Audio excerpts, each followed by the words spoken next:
할렐루야. 예배 가운데 주의 은혜가 충만하게 임하기를 바랍니다. 본문의 말씀을 가지고 복음을 둘러싼 공격과 방어라는 제목으로 함께 말씀을 나누겠습니다. 하나님의 아들이신 예수 그리스도께서 이 세상에 오신 것은 하나님의 나라가 임한 것입니다. 눈에 보이지 않지만 이 세상 속에는 하나님의 나라가 존재합니다. 근데 그 하나님의 나라는 세상 나라와 달라서 충돌과 갈등이 있다. 마치 남녀가 결혼하면 살아온 날들이 다르기 때문에 처음에는 막 다투잖아, 그죠? 감자를 설탕에 찍어 먹어야 되느냐, 소금에 찍어 먹어야 되느냐, 다툰다. 왜냐하면 살아온 방식이 다르기 때문에. 이와 같이 하나님의 나라가 이 세상에 왔는데 세상 나라와 다르기 때문에 충돌이 발생한다. 근데 하나님의 나라는 늘 이 세상으로부터 공격을 당한다. 그것이 성경의 이야기다. 특별히 사도행전이라는 이 책은 하나님의 나라를 만들어가기 위해서 복음, 곧 예수님이 십자가에 죽으시고 부활하신 이 이야기를 곳곳마다 전했는데 그때마다 공격을 당했다. 그러나 그 공격이 있었지만 하나님은 그 공격 가운데서도 복음을 계속해서 전하게 하셨다. 지금도 이 복음은 그렇게 이 세상 속에서 전파되고 있다 하는 것이 사도행전의 이야기입니다.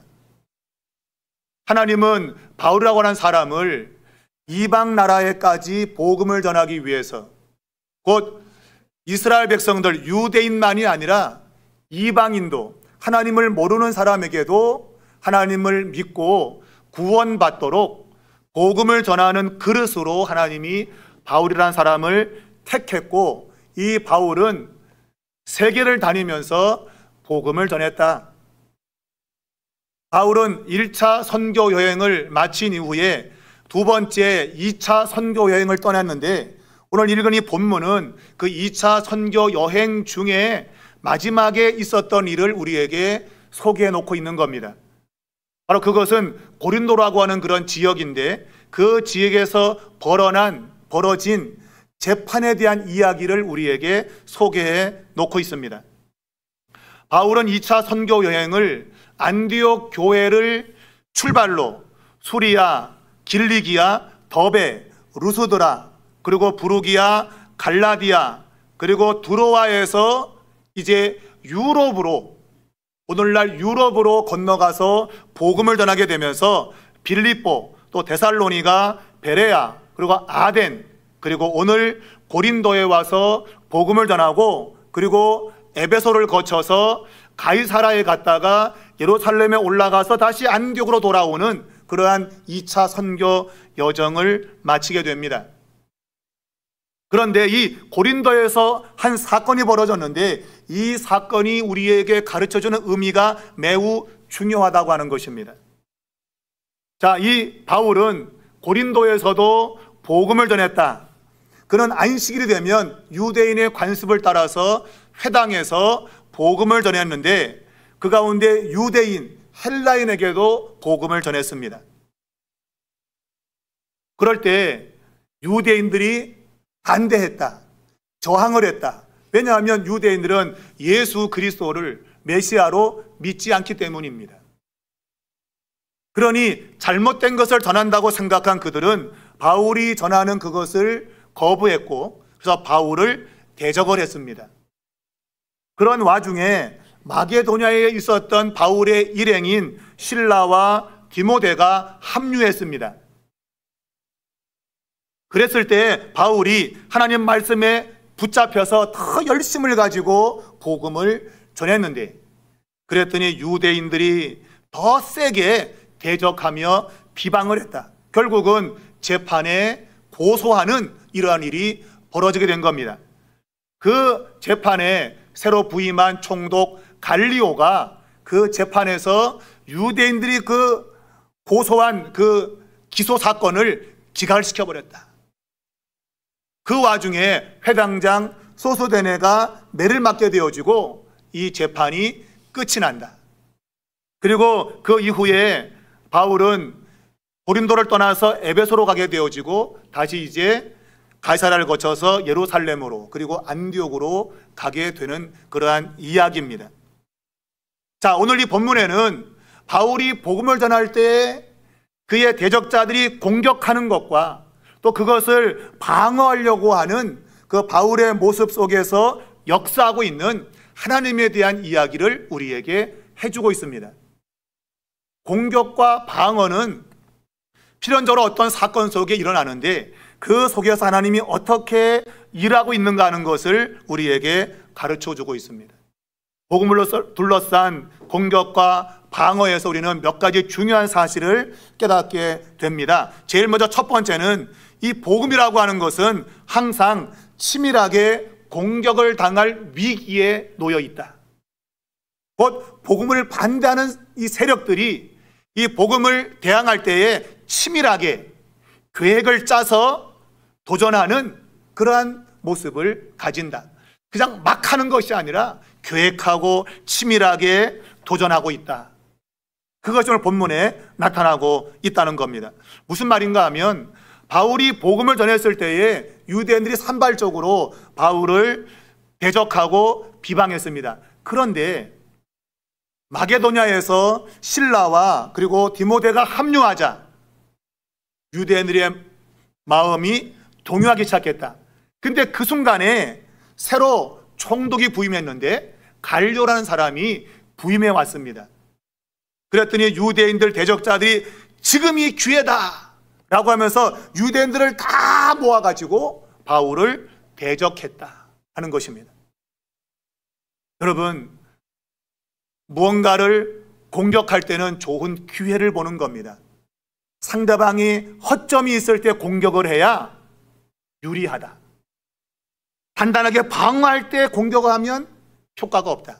그러나 허점이 있을 때, 뭔가 기회가 있을 때에 공격하면 효과가 있다. 근데 유대인들은 어떤 기회를 잡았는가?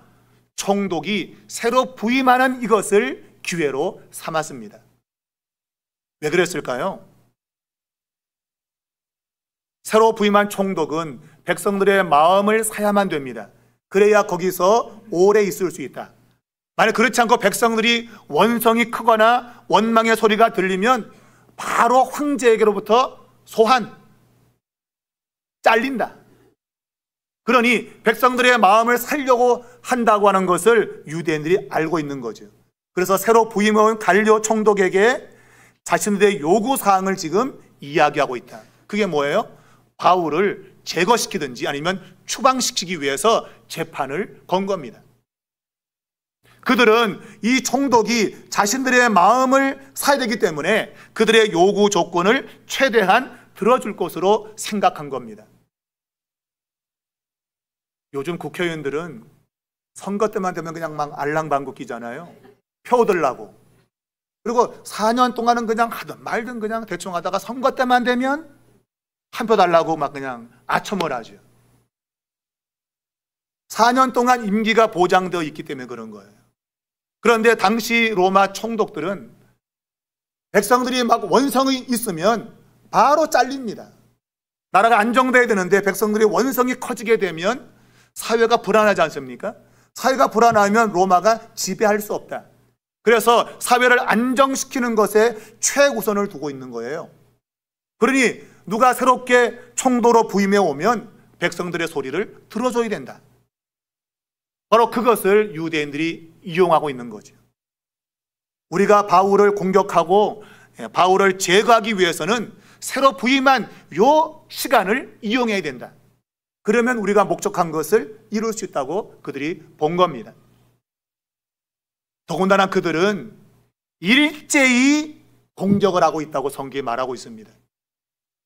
이 총독이 부임해 오기 전에는 그냥 산발적으로 어떤 사람이 대적하고 이 사람도 대적하고 산발적으로 바울을 대적했는데 새로 총독이 부임해 올 때는 일제히 힘을 모았다.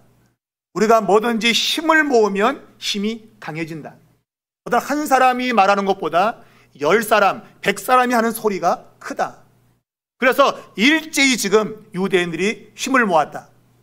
이것도 하나의 공격 기회를 삼는 거죠. 힘을 모으면 된다. 그렇게 생각한 겁니다. 또 한 가지는 오늘 이들이 사용한 전술이 달랐다. 우리가 이 이야기 앞에 보게 되면 빌립보 지역이나 데살로니가 지역에서 바울이 대적자를 대할 때 그들이 고소한 것은 정치적인 고소였습니다. 사회를 어지럽힌다. 저 바울이 우리 사회를 흔들고 있다. 이것은 정치적인 기소죠.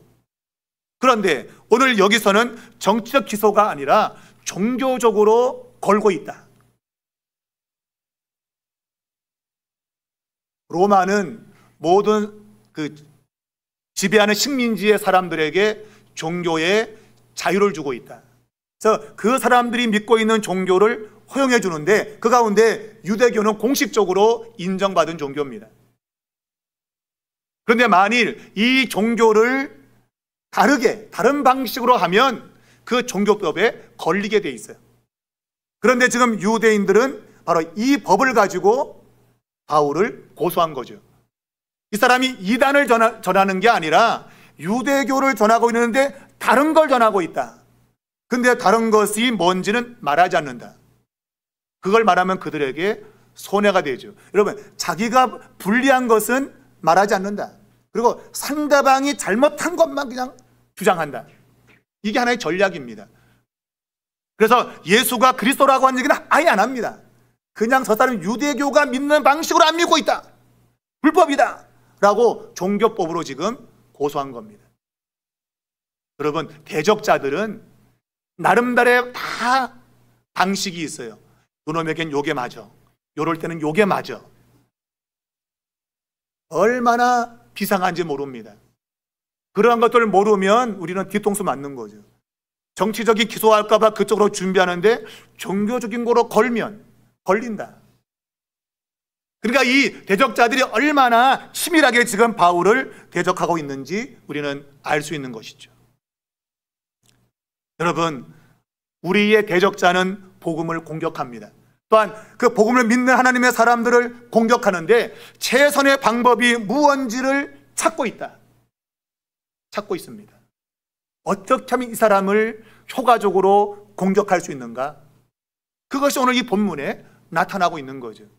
새로운 총독이 부임한 요 시간을 정한 것이고 이때 힘을 한데 모으자. 그리고 또 다른 전술로 대응하자. 이것이 대적자들의 모습이었던 것입니다. 사랑하는 여러분, 우리가 이 세상을 살면서 우리를 무너뜨리기 위한 대적자들의 행동은 치밀합니다. 대충 하지 않습니다. 여러분, 사단은 이 복음이 어디가 약한지 또 믿는 자가 어디가 약점인지를 그것을 파악합니다. 그래서 그것을 집요하게 공격합니다. 그러면 넘어질 가능성이 많다. 우리가 사회적으로 이 기독교가 지탄받고 있는 대부분의 것들이 그런 겁니다. 복음이 약점을 잡힌 것, 그게 대부분 다 잘못된 것이죠. 근데 그거 물고 늘어지는 겁니다. 그래서 복음을 반대하고 있고 하나님의 사람들을 넘어뜨리고 있다.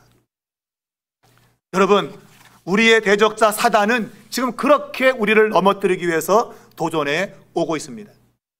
에베소서 4장 27절은 우리에게 말하기를 마귀에게 틈을 주지 마라. 그 틈이라는 단어는 장소라는 단어인데 마귀는 조금만 장소가 있어도 그것을 딱 깔고 앉는다. 그래서 자기가 왕인 것처럼 행세하는 겁니다. 그러니까 그런 장소를 제공하면 안 된다. 그런 장소를 아예 없애야 된다. 그것이 조그만 공간이어도 안 된다. 마귀는 거기를 뚫고 들어와서 자기가 주인 행세를 하면서 무너뜨린다는 것이죠.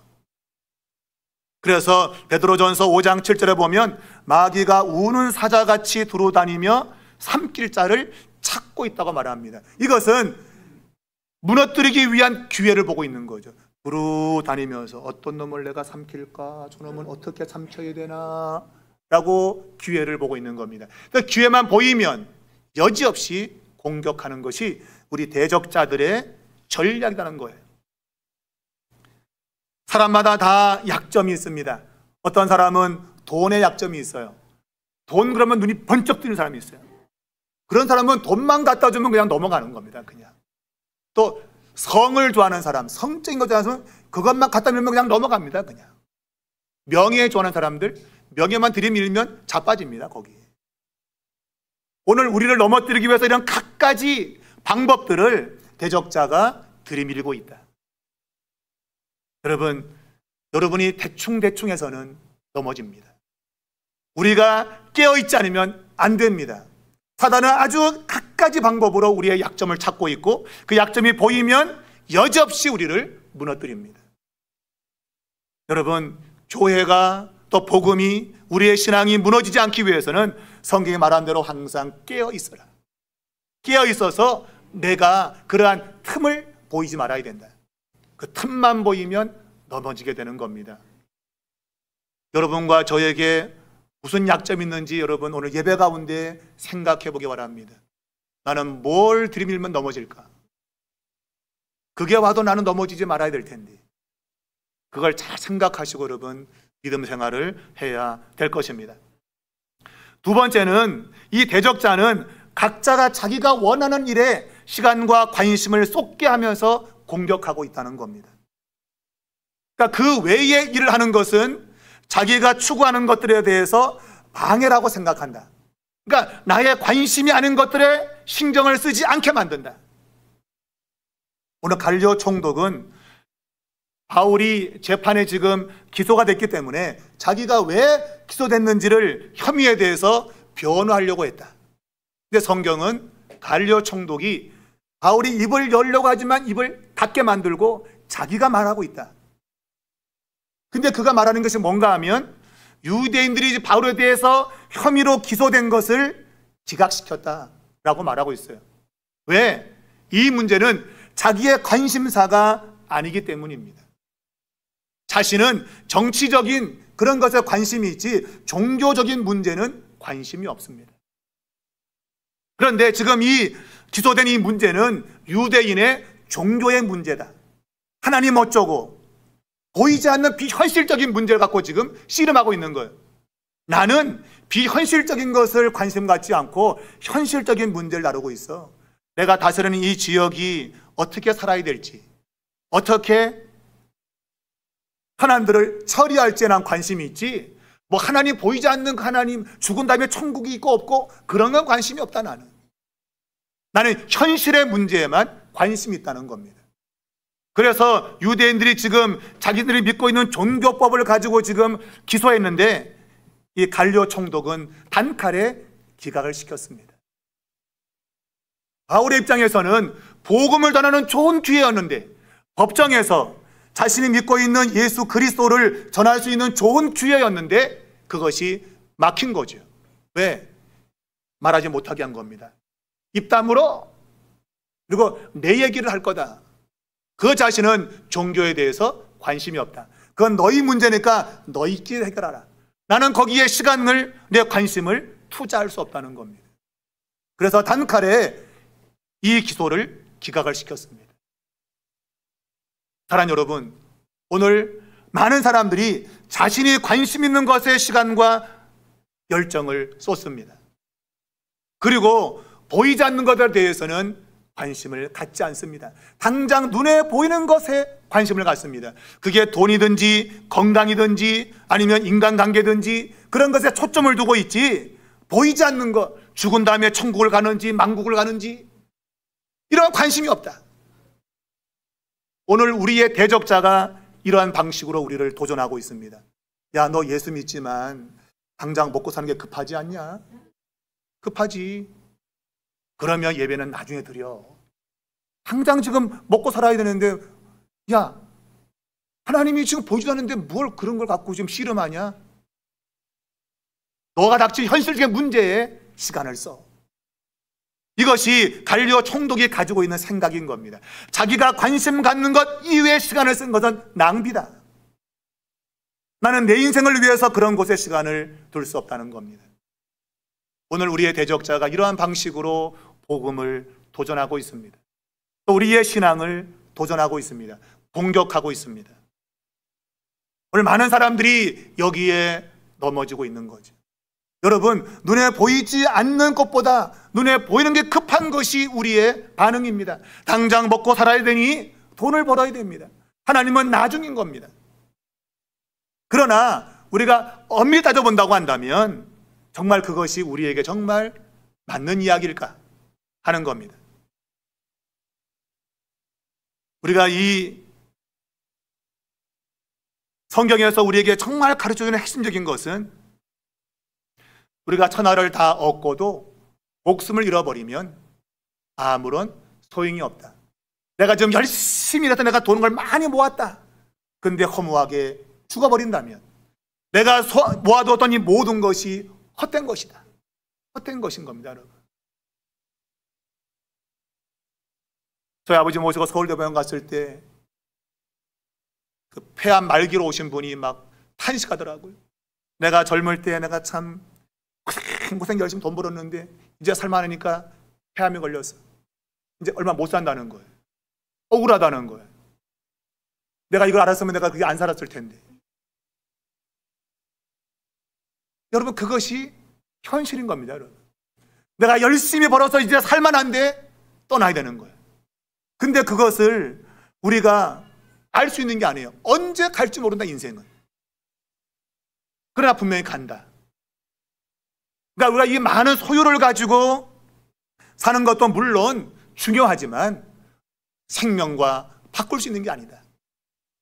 사람들은 눈에 보이지 않는다고 해서 영생이라고 하는 이 하나님의 나라의 구원에 대해서 관심 갖지 않는다. 그러나 그것은 분명한 것이다. 한 번 죽는 것은 사람에게 정한 것이고 그 후에는 심판이 있다. 그 심판을 아는 사람들만이 예수를 믿게 되는 겁니다.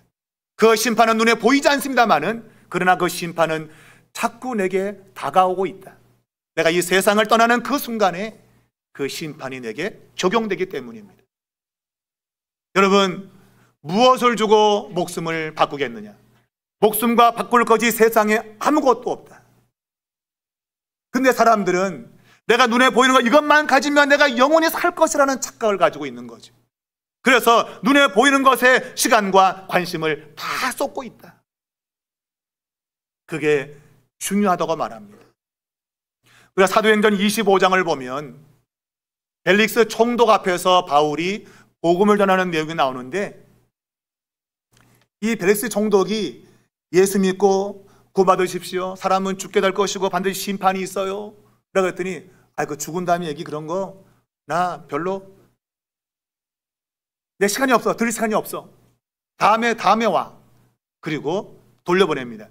그러니까 그 이야기 들을 시간이 없다 그래요. 그런데 그 다음에 문장을 보니까 이 벨릭스 총독이 바울에게 돈을 받고 싶어서 그를 자주 불렀다고 돼 있어요. 눈에 보이지 않는 영원한 생명에 대한 이야기는 들을 시간이 없는 거예요. 근데 돈을 벌리는 이 얘기는 시간이 많다. 돈이 벌리는 얘기면 나 혼자 시간 많아. 이것이 오늘 이 세상에 살아가는 사람들의 방식이다. 사단은 그것을 통해서 사람을 공격하고 있는 겁니다. 너 당장 눈에 보이는 게 중요하지 거기에 너의 온 시간을 다 들여. 그리고 뭐 죽은 다음에 천국 가는 그런 거는 당장 중요한 게 아니야. 거기에 시간 들이지 마. 그건 별로 중요하지 않아. 여기에 사람들이 넘어가고 있다.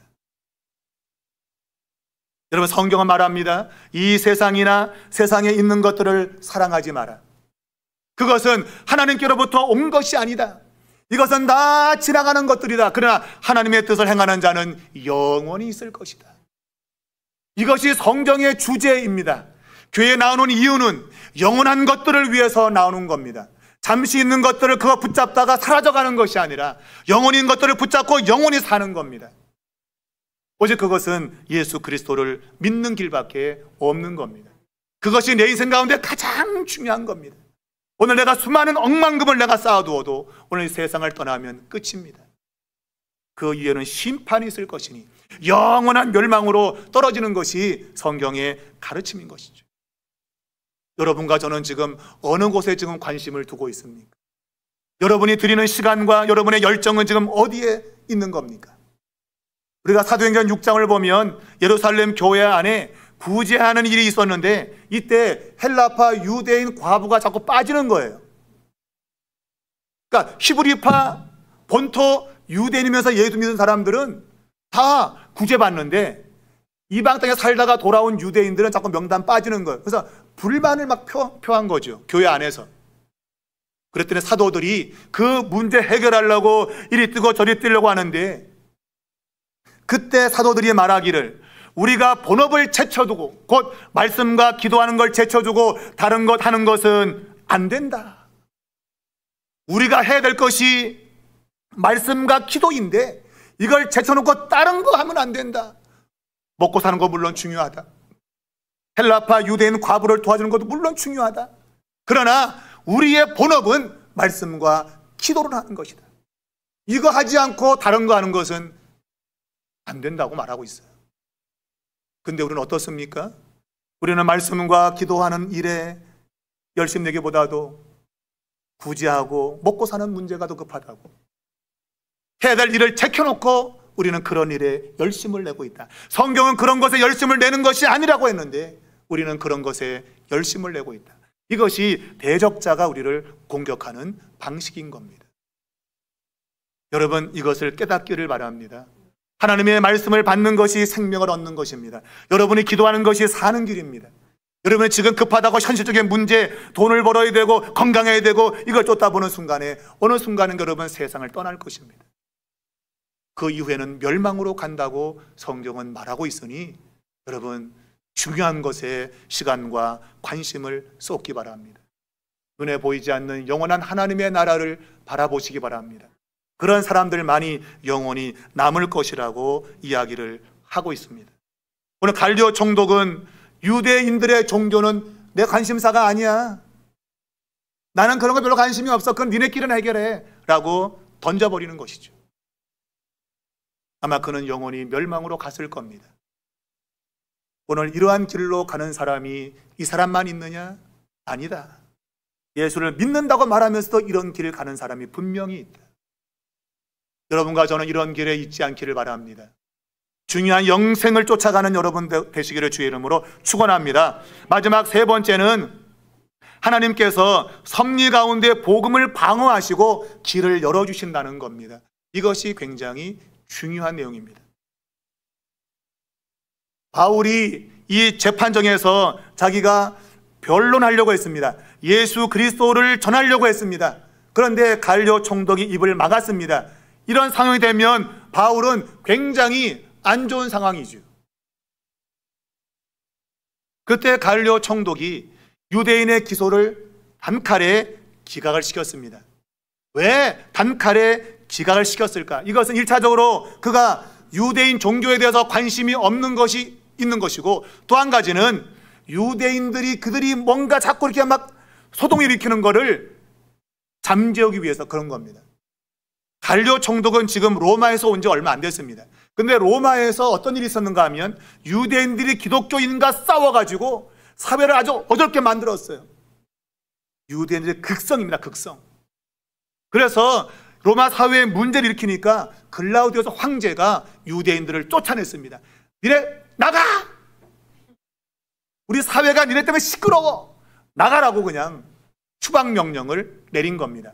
그 사실을 보고 오늘 갈리오 총독이 고린도의 총독으로 부임한 겁니다. 그러면 이 사람은 내가 있는 이곳에서는 유대인들이 감히 찝쩍거리지 못하게 뻔때를 보여줘야지, 그런 생각이 분명히 있는 거죠. 유대인들은 가만두면 얘네는 시끄러운 존재다. 그러니 이놈들 아예 단칼에 처음부터 잘라버려야겠다. 그리고 자신들의 로마인들의 우월성을 드러내기 위해서 유대인들의 이 기소를 단칼에 기각시켜버렸습니다. 야, 우리 로마인이 니네보다 훨씬 우위에 있다고 하는 것을 보여줌과 동시에 유대인들을 꺾어버리기 위한 것이죠. 다시는 유대인들이 소동을 일으키지 않도록. 그래서 그들이 기소한 것을 단칼에 기각을 시킨 겁니다. 오늘 성경은 이 유대인들의 고소를 기각시키고 그리고 법정에서 쫓아내었다라고 말하고 있습니다. 이 말의 의미는 유대인들이 우리 못 나가, 안 나가. 예, 유대인들은 호락호락 인물이 아닙니다, 여러분. 나가란다고 나가겠어요? 안 나가죠. 그러면 로마에서 그렇게 시끄럽게 사회를 하지 않습니다. 안 나가는 거지요. 그랬더니 갈리오 총독이 무력으로 쫓아내는 겁니다. 저 때리는 거죠. 안 듣는 건 메가약이다. 메가약이다. 본문에 보면 모든 사람이 회당장 소스데네를 잡아 법정 앞에서 때렸다고 되어 있습니다. 당시에 회당을 관장하는 사람이 아마 여러 명 있었던 것 같은데, 그 가운데 그리스도보는 예수를 믿는 사람이 되어버렸어요. 바울이 전하는 복음을 듣고 예수를 믿고 탈퇴해버렸습니다. 그리고 이제 오늘 본문에 소스데네라는 사람이 회당장으로 있는데 모든 사람의 그를 구타한 거죠. 때린 거죠. 그럼 과연 이 모든 사람이 누구냐?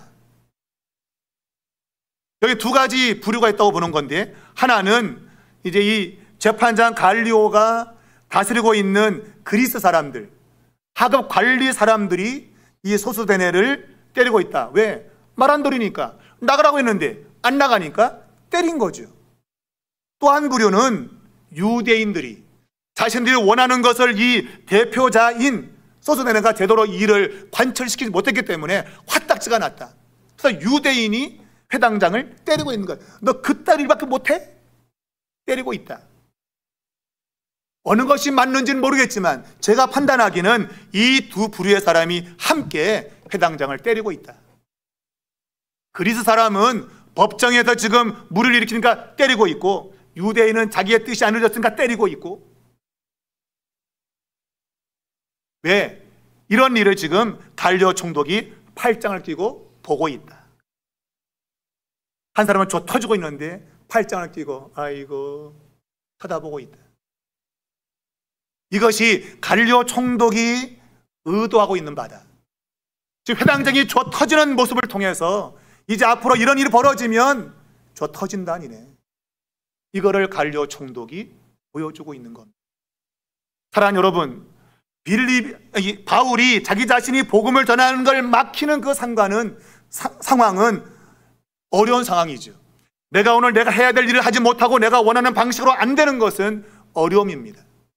그런데 하나님은 그 어려움을 더 좋은 결과를 가져오도록 역사하셨다. 바울이 쓰고 있는 고린도 전서 편지를 보면 그가 이 고린도 지역 내에서 지나온 그런 과정 속에서 받았던 박해를 받았다는 내용이 없습니다. 그 이유는 바로 이 갈리오 총독이 재판에서 보여준 유대인들에게 본때를 보여준 것 때문에 어느 누구도 유대인이 바울을 대적하지 못했기 때문입니다. 하나님이 이방 사람을 통해서 바울의 복음 전하는 것을 방어하신 겁니다. 바울 스스로가 방어할 수 있는데, 근데 그 일이 막혔을 때에 낙심할 수 있죠. 내가 원하는 대로 안 되는 거, 이거 이러면 안 되는데, 그럴 수 있죠. 그런데 하나님은 더 좋은 길로 인도하셨다. 복음이 더 이상 대적당하지 않고 복음이 힘있게 전파되도록 하나님은 만드셨다는 겁니다. 이것이 매우 중요합니다. 우리가 인생을 살면서 내가 원하는 대로 안 되는 일이 참 많습니다.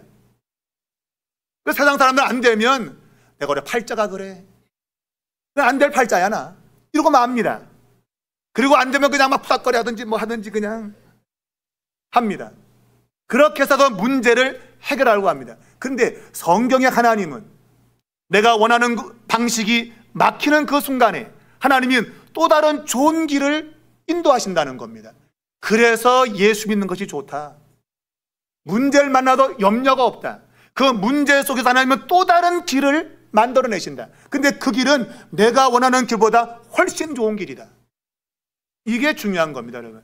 그래서 예수를 믿는 거다. 물론 죽어서 천국 가는 것도 좋은 거지만 이 세상에 사는 동안에도 하나님은 하나님의 사람들의 길을 좋게 만들어 주신다. 여러분이 예수를 믿으면 수지 맞는 겁니다. 안 될래야 안 될 수가 없다. 길이 막히면 그 길을 새로운 길로 하나님은 이끌어 가신다. 여러분, 이러한 축복이 여러분 가운데 있기를 바랍니다. 하나님은 이것을 우리가 알기를 원하시고 있는 거예요. 그래서 이러한 성경의 기록을 우리에게 주고 있는 겁니다. 너 잘 봤지? 이거 믿고 살아. 그러면 된다 이거예요. 바울이 이 사건이 있고 나서 에베소로 가게 되었는데, 에베소에서 회당에서 말씀을 전했더니 사람들이 호의적이었다. 왜 그랬을까요? 고린도에 있었던 사건을 들었거든요. 까불었다간 저 터지겠구나. 그래서 잘 대해주자. 그리고 오래 있어달라. 여러분, 웬만하면 오래 있으란 말 안 하거든요. 빨리 가길 바라는데 더 오래 있어달라고 간청을 하고 있다. 왜? 갈리오 총독의 재판이 미친 영향 때문에 그런 거예요. 바울이 볼 때는 안 좋은 사건인데 이것이 좋은 결과로 이어지고 있는 겁니다. 그래서 그가 에베소에서 복음을 전하고 이제는 배짱 튕기는 거죠. 하나님의 뜻이면 다시 올게. 배짱 튕기는 거죠. 하나님의 뜻이면 내가 다시 올게. 따고 배짱이에요. 따고 배짱이에요. 우리가 수세에 몰려있는 그런 삶에서 하나님이 역사하시면 따고 배짱인 거죠. 하나님 뜻이면 다시 올게. 내가 걱정하지 마. 이러고 있다. 이것이 예수 믿는 사람들의 모습이다. 이미 우리는 하나님께서 승리의 길을 예비해 놓은 것을 믿고 가고 있다. 이것이 오늘 이 본문에서 주는 중요한 메시지인 것입니다. 여러분, 한 가지 더 중요한 것은 오늘 이 본문에 보면 이 에베소에서 내가 하나님 뜻이면 다시 올게 라고 배 타고 이제 가이사랴로 왔습니다. 그리고 보면 올라가 교회의 안부를 물은 후에라고 했어요. 올라가, 어디 올라간 거예요? 분명히 올라간 곳은 예루살렘 교회를 올라간 겁니다. 그래서 예루살렘 교회에 올라가서 교회의 안부를 묻고 그리고 다시 안디옥 교회로 돌아와서 2차 선교가 끝난 겁니다. 근데 왜 누가라는 사람은 예루살렘 교회라고 말하지 않고 단순히 올라갔다고 표현했을까? 우리 같으면 예루살렘 교회로 올라가 있을 텐데 누가는 이 기록을 하면서 예루살렘 빼고 무조건 올라갔다고만 했다. 왜 그랬을까? 내가 예루살렘 교회를 언급하지 않고 올라가 그러면 당연히 이것을 읽는 너희들은 예루살렘 교회로 올라갔구나 하는 것을 알 것으로 본 거죠. 무슨 말인가 하면 오늘 올라간다고 이것이 그리스도인들이 가지고 있는 생각의 방식이라 이거예요. 하나님의 사람들은 항상 올라가는 겁니다. 우리들은 항상 위에 있는 것이지 아래에 있지 않습니다. 그래서 올라가 그러면 예루살렘에 올라간 거구나, 하나님이 계신 곳에 올라간 거구나 하는 걸 바로 알아먹는 거예요. 그래서 쓸 필요가 없는 겁니다. 그러니까 이게 개떡같이 말해도 찰떡같이 알아듣는 거죠. 그럴 걸 지금 바라보고 있는 거예요. 누가라는 사람이 이 성경을 기록하면서. 이 말은 우리 믿는 사람들은 항상 올라가 있는 사람이다. 올라가 있다는 겁니다. 여러분의 생각과 여러분의 삶이 이 세상 아래에 있는 게 아니라 항상 위에 있다. 위에 있다고 하는 것을 누가가 강조하고 있는 거죠. 여러분의 삶은 지금 올라가 있는 삶입니다. 내가 이것을 굳이 예루살렘이라 말하지 않아도 올라가는 단어 속에 다 포함되어 있습니다. 앞으로 우리는 새 예루살렘에 올라가 있을 겁니다. 그것이 죽은 다음에 이루어질 천국을 이야기하는 것은 너무나도 뻔한 것이죠. 이미 우리는 위에 올라가 있는 존재다. 여러분 기억하시기 바랍니다. 삶이 지치고 공고합니까? 예수를 믿는 그 믿음은 여러분을 위에 있게 할 겁니다. 그래서 예수를 믿으라고 하는 겁니다. 예수를 믿으면 아래에 있지 않습니다. 위에 있는 인생이 되는 겁니다. 그것을 오늘 누가가 기록하면서 잘 봐. 여러분의 인생은 위에 있는 올라가 있는 인생입니다. 그걸 보라고 우리에게 말하고 있다.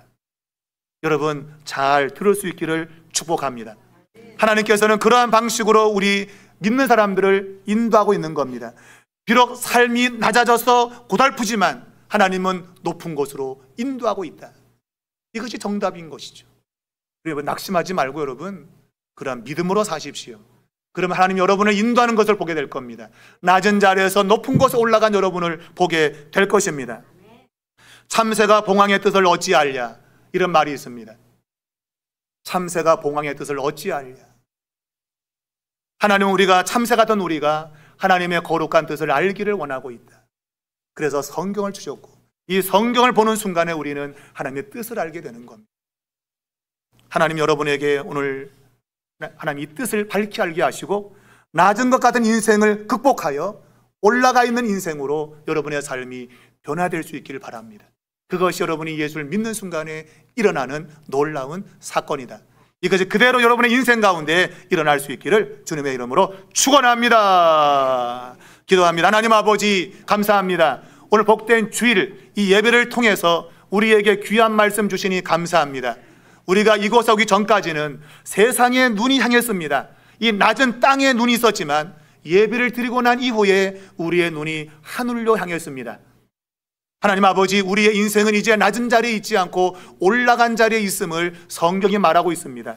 살면서 내 길이 막히는 그 순간에 우리는 더 높은 차원의 하나님이 예비하신 길로 가게 될 것입니다. 이것이 성경의 약속이니 이것을 그대로 믿고 이것을 누리며 사는 저희 모두가 되게 하여 주시옵소서. 예수님의 이름으로 간절히 기도하옵나이다. 아멘.